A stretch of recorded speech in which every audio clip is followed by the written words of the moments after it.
Ассалаумағалейкум, құрметті достар. Менің оқырмандарым, көрермендерім, қалдарыңыз қалай? Бүгін бізде семьямызбен тағы бір неге шықтық? Судың жағасына саяхатқа, дұрыс айтады. Саяхатқа шықтық семьямызбен.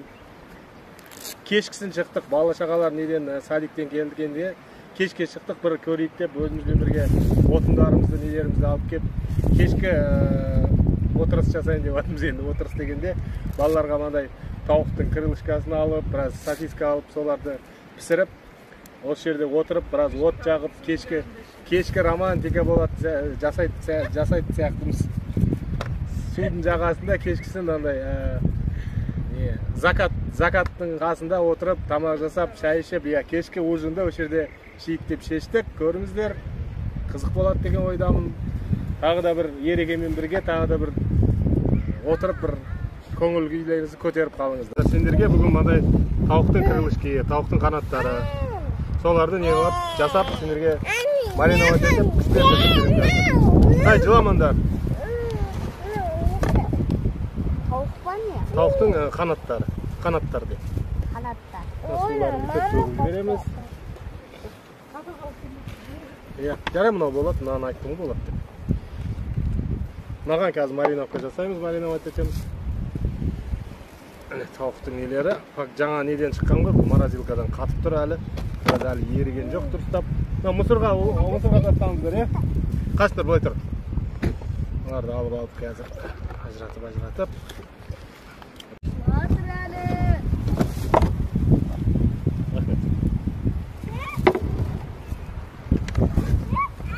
Мына тауықтың қанаттарын бөліп жасаймыз. Сонда и маринадты жақсы кіреді, еще жегенге де удобно болады.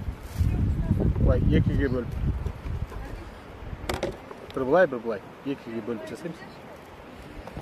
Қазір маринад етемін осылай.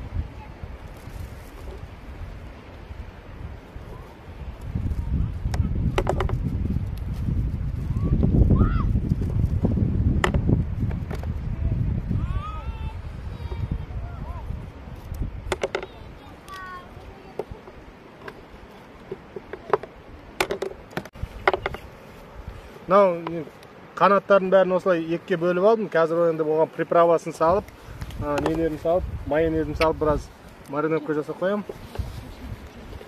Маринадтап қоям. Қазір міне болды. Кесіп алдым. Қазір бұған не алып келген бағана мынандай специя бар, мынандай. Бұны қоссам тәтті болады ма?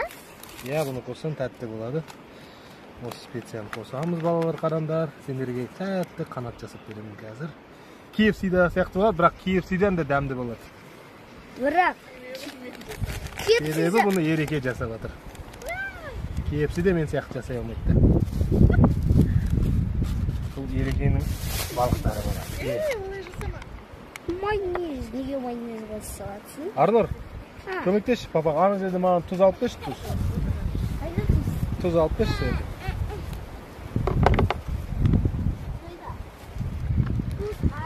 Майонез.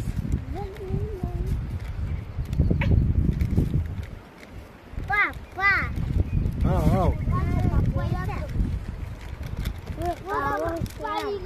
Тұз. Не шетінде? Қазір тұрдың. Арны, Ләйлі қаша тұр, қой тұр.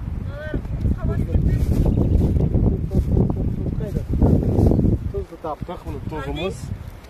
Мына не, жұмыстасын кетпес, мына жерге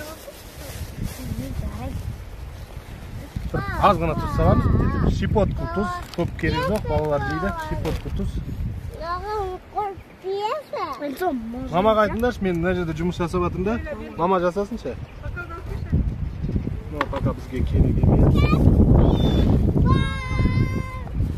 Қолмен араластырам, потому что өзім балаларын жейді, өзіміз жейміз. Біреулерге жасағанда кәйсіз перчаткамен жасаған дұрыс, но өзіміз балалар апасының қолынан жей береді. Былай майонезбен жаңа приправа, тұзды, шөуін араластырып, біраз бүйтіп полный қанаттарын бүйтіп мыжып барлық жеріне кіру керек. Бұл дәм береді, сонда қанаттар піскен кезде дәмді, бұл әдемі піседі. Балалар жақсы көреді осындай қанаттарды. Сол балаларға пісіріп берейін деп отырмын. Біз Арнұр деген балам екеуміз кешегінде келісіп, осы кешке шығып, бір от жағайық, далаға шығып, от жағып отырайықшы дейді. Жарайды, отырамыз, соны жасайық дедік. Арнұр баламның айтуы бойынша. Пока болды. Осылай біраз маринад етіп тұрсын, етін жауып қайық. Шыбын шіркей құмырсқа кірмесін. Болды, онда еще балаларға мындай дайын сосискамыз бар, бұны да пісіре саламыз қазір. Екеуін бірге пісіреміз. Қолын жуып, тағы да көресіздер. Ары қарай. Мана алып кетші.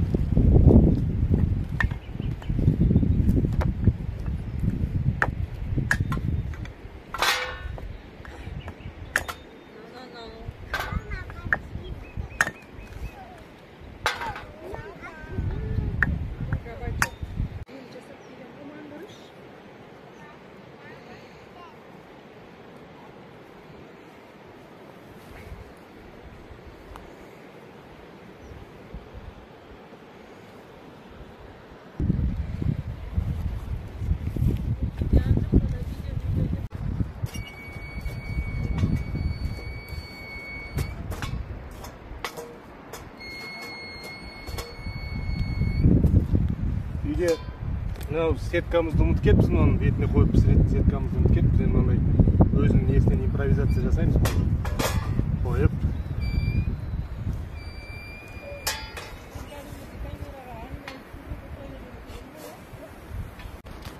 Неге тауық бірінші дейді? Тауық біраз маринад етіп тұрсын. Сосиска пісірейік.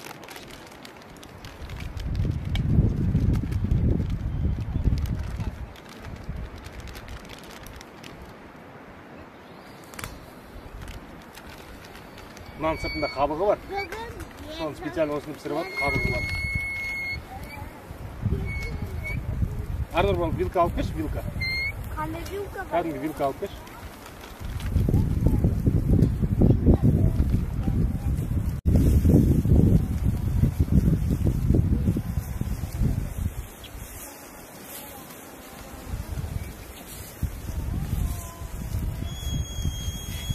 Oldu var papa.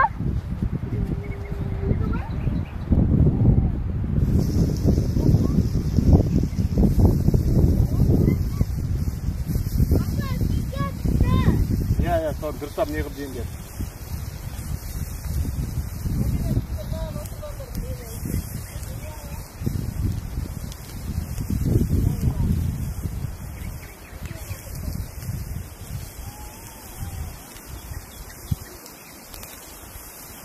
Ол тауықтың қанаттары күшті болады деген ойдамын.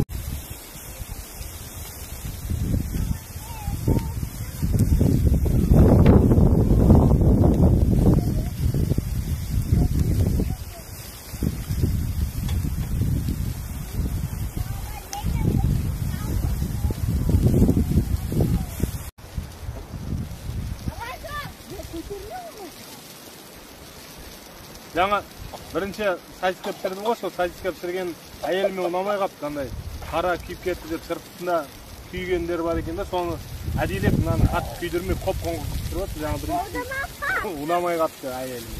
Балаларға да ұнамай қалыпты, қатты күйді деп жатыр еді. Шеф сөйтіп, шеф-поварды не қылып жатыр да бұлар? Ренжітіп жатыр. Бұлай не қылып жатсамдар, сендерге енді пісірмеймін тамақ. Қалжындаймын, әрине бәрі қалжың. Көріңіздер, мына күшті тамақ болып жатыр. Bu tavuk tez pişedi. Hani ne değil. Tarafında. Valla keç balık yiyip almayız. Kime sana?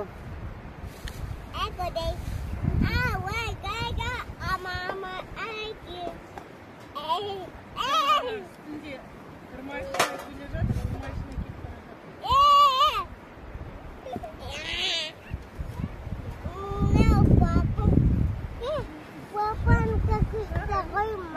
Рахмет. Міне çay koyup koyduk.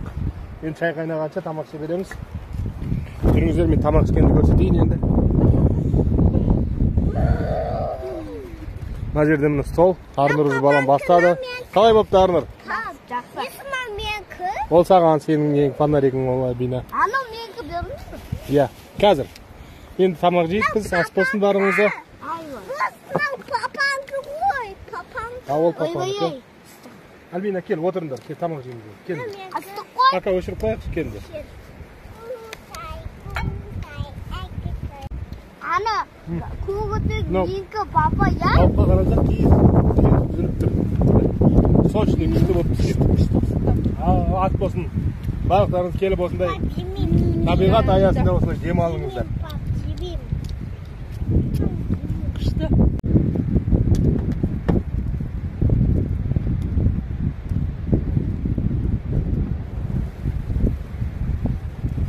Арнұр, қарасайшы, от жағып атыр, костер. Сондай бір шөп жоқ, құрғақ жерді тауып алдық, тас жерді. Жерге бір костер жасап, балаларымызға көрсетейік деп костер.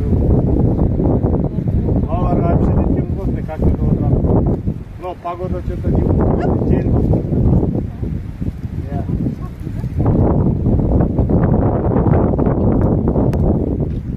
Арнұр, көрсей саған оны келді.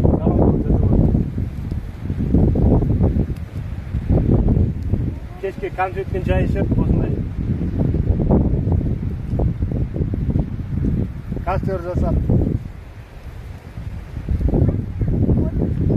Алдымызда жаз келеді ғой, жазға еще күнде шығатын боламыз. Күнде болмаса да жетісіне бір рет шығып тұратын боламыз. Осылай ночевкамен қонатын күндерде болады. Бұйыртса осы жаз айлары келе берсін, түнде қона берсе, бала жаңағы машинеге жатқызып өзіміз жүргендер палатыға жатып. Сондай ойлар бар, сондай пландар бар. Бір отын алып келгенбіз ғой, көп қылып. Түнімен жағатын отын сияқты алып келеміз. Оны осы жерге қалдырып кетіп барады. Ертең мына жерге келіп демалушы адамдар болады емес сияқты. Бірдеңе пісіріп, не жейтін, соларға қалдырып кетіп барады. Мусор емес, ол отын. Сағат 9:30. Иә. 9:30 қазір қайтамыз. Қазір бір жарты сағат отырайық, 10-да қайтамыз.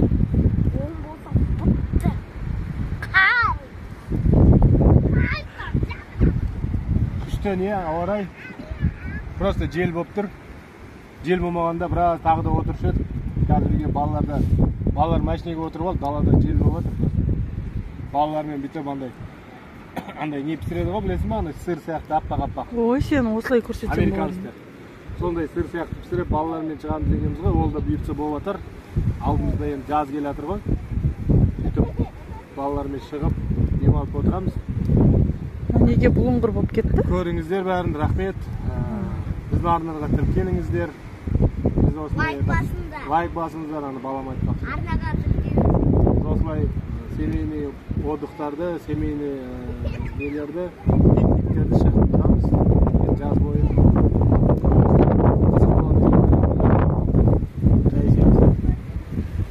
Қош сау болыңыз.